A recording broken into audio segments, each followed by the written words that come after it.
وَلَقَدْ يَسَّرْنَا الْقُرْآنَ لِلذِّكْرِ فَهَلْ مِن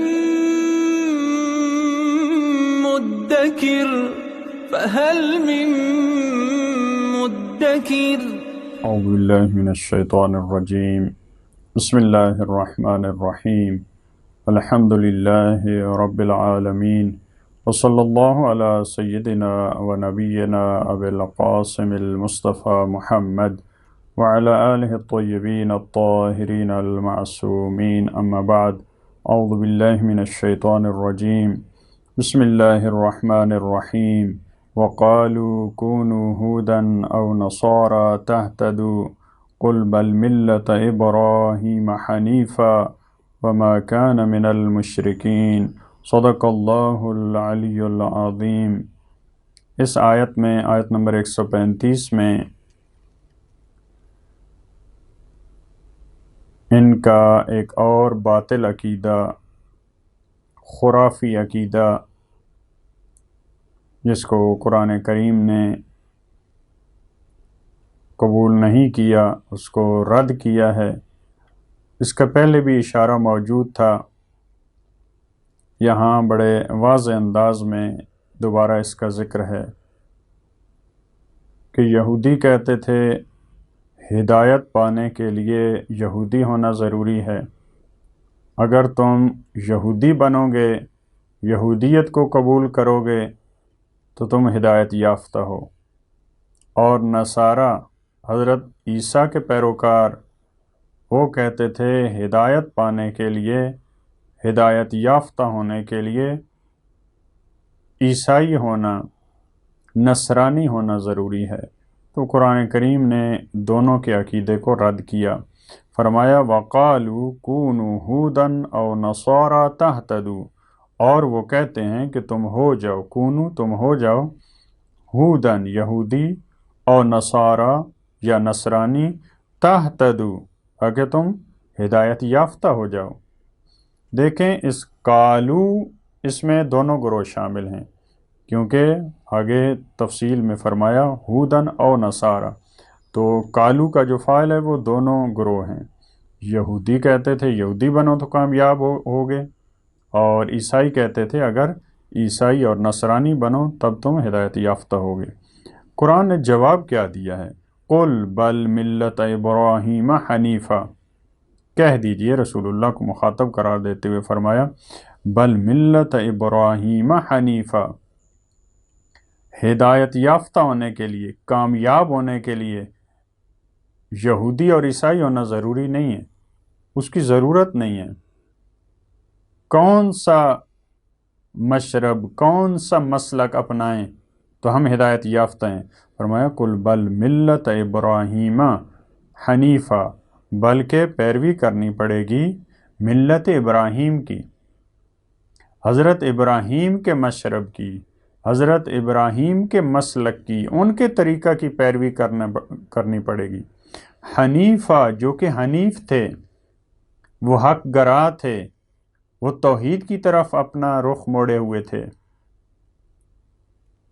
وہ تمہاری طرح خرافات کے قائل نہیں تھے،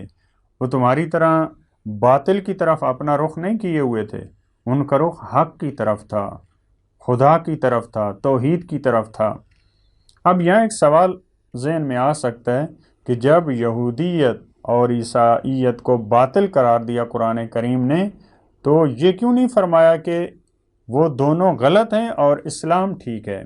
یا رسول اللہ کی پیروی کریں؟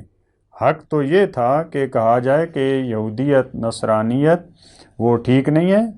بل ملت محمد صلی اللہ علیہ وآلہ وسلم، یعنی اسلام کا درس ان کو دینا چاہیے تھا کہ اسلام ٹھیک ہے، رسول اللہ کی۔ اس کا جواب یہ دیکھیں کہ رسول اللہ کے بارے میں تو وہ پہلے اعتراض کرتے تھے اور رسول اللہ کو قبول نہیں کرتے تھے، قرآن کو نہیں مانتے تھے۔ یہ بحث کا، مناظرے کا اصول ہے کہ آپ جس گروہ سے مناظرہ کر رہے ہیں اس کی نگاہ میں جو اہم شخصیت ہوتی ہے، جس کی بات ان کے لیے قابل قبول ہوتی ہے، ان کو اسی کا حوالہ دیا جائے۔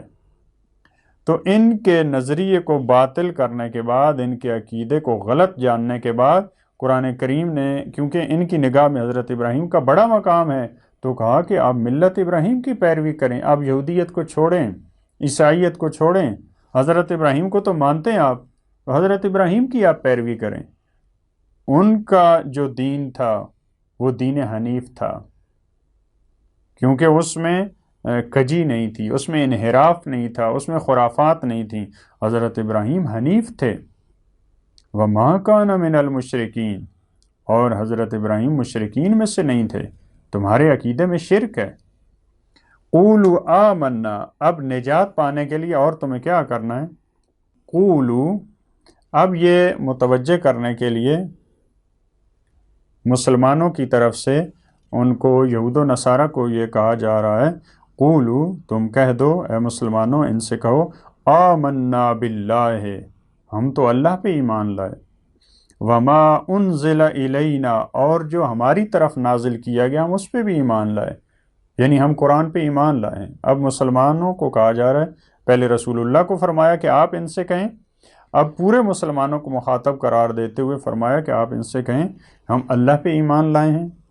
جو ہماری طرف نازل ہوا ہم اس پہ ایمان لائے ہیں۔ وما انزل الی ابراہیم، دیکھیں جب مسلمان ان کو کہتے تھے آپ ایمان لائیں تو وہ کہتے تھے کہ جو ہم پہ نازل ہوا تھا ہم اس پہ ایمان لائیں، وہ وہیں پہ رک جاتے تھے، لیکن اسلام وہاں رکنے کی اجازت نہیں دیتا۔ جو ہماری طرف نازل ہوا اس پہ ایمان لائے ہیں۔ وما انزل الی ابراہیم، جو حضرت ابراہیم کی وحی تھی جو ان کی طرف نازل ہوا ہم اس پہ بھی ایمان رکھتے ہیں۔ واسماعیل، جو حضرت اسماعیل پہ نازل ہوا، واسحاق ویعقوب، جو حضرت اسحاق پہ، حضرت یعقوب پہ، والاسباط، اور جو اسباط پہ نازل ہوا ہم اس پہ بھی ایمان لاتے ہیں۔ اسباط دیکھیں سبت کی جمع ہے، اصل میں نواسے کو سبت کہتے ہیں، لہٰذا امام حسن اور امام حسین علیہ السلام ان کو سبت پیغمبر کہا جاتا ہے، یعنی نواسے رسول ہیں یہ دونوں۔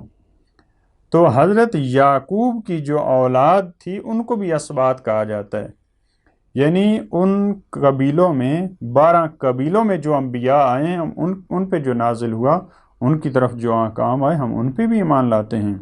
وما اوتی موسیٰ وعیسیٰ، اور جو حضرت موسیٰ کو دیا گیا، جو حضرت عیسیٰ کو دیا گیا ہم اس پہ بھی ایمان رکھتے ہیں۔ دیکھیں پہلے والے انبیاء کے لیے وہاں پہ لفظ تھا انزل الی ابراہیم، لیکن حضرت موسیٰ اور عیسیٰ کا جب نام آیا تو وما اوتیا، اوتیا کا لفظ عام ہے، یعنی غیر انبیاء کو بھی جو کچھ دیا جاتا ہے اس کے لیے یہ لفظ استعمال ہوتا ہے، جیسے حضرت لقمان کے لیے ہے، اتینا لقمان الحکمہ، ہم نے حضرت لقمان کو حکمت دی۔ تو کیونکہ حضرت عیسیٰ اور موسیٰ اہل کتاب یہود و نصارہ کے نزدیک مسلم ہے ان کا نبی ہونا، ان کی تعلیمات انہی کا تو نعرہ لگانے والے ہیں، لہٰذا ان کے لیے اگر ایسا لفظ بھی استعمال ہو جائے تو کیونکہ اس میں تو شک نہیں کرتے، دوسرے انبیاء جو گزشتے ہیں ان کے لیے ایسا لفظ استعمال کیا کہ جو یقینی ہو کہ ان کی طرف جو چیز نازل ہوتی تھی وہ وہی تھی، لہٰذا ان کے لیے انزلہ کا لفظ۔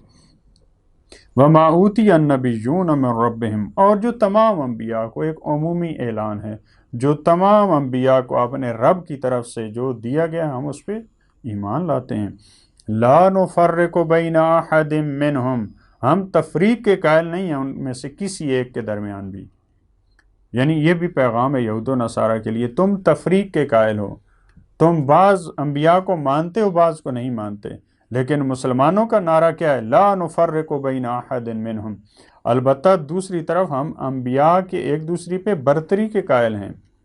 جو قرآن کریم نے فرمایا تلک الرسل فضلنا بعضهم علی بعض، ہمارا وہ عقیدہ بھی ہے کہ بعض انبیاء بعض پہ فضیلت رکھتے ہیں، لیکن ہم ان پہ ایمان لانے میں، ان کی تعلیمات میں تفریق کے قائل نہیں ہیں۔ لا نفرق بین احد منہم ونحن لہ مسلمون، اور ہم اس کی ذات کے سامنے، ہم پروردگار یکتا کے سامنے جھکنے والے ہیں۔ دیکھیں ان آیات میں کتنا اسلام پہ اسلم، مسلمین، مسلمتن، مسلمون، اس پہ کتنا، یعنی دو اصل میں جو مفہوم ہے اسلام کے، ایک جو رائج ہمارے ذہنوں میں ہے مسلمان یعنی رسول اللہ پہ ایمان لانا، شہادتین پڑھنا، اس کو ہم کہتے ہیں اسلام۔ ایک اسلام جو عام مفہوم رکھتا ہے، جو یہاں ان آیات میں بھی استعمال ہوا، وہ اپنے آپ کو خدا کے سامنے جھکا دینا، اس کے احکام کے سامنے جھک جانا، چاہے وہ کسی نبی پہ وہ حکم نازل ہوا ہو۔ حضرت ابراہیم پہ جو نازل ہوا اس کے سامنے جھک جانا، جو حقیقی معنوں میں جو بغیر تحریف کے آج موجود ہے۔ حضرت عیسیٰ پہ جو نازل ہوا، حضرت موسیٰ پہ، تمام انبیاء کی تعلیمات جو حقیقی معنوں میں موجود ہوں ان کے سامنے جھک جانا، اس کو اسلام کہا جاتا ہے۔ لہذا فرمایا وَنَحْنُ لَهُ مُسْلِمُونَ، ہم تو اس ذات کے سامنے جھکنے والے ہیں۔ تم نہ ان انبیاء کی تعلیمات پہ عمل کرتے ہو، نہ تم حقیقی معنوں میں خدا کے سامنے جھکتے ہو، لہذا تمہارا عقیدہ اور تمہارا ایمان ٹھیک نہیں ہے۔ اللہم صلی علی محمد و آل محمد۔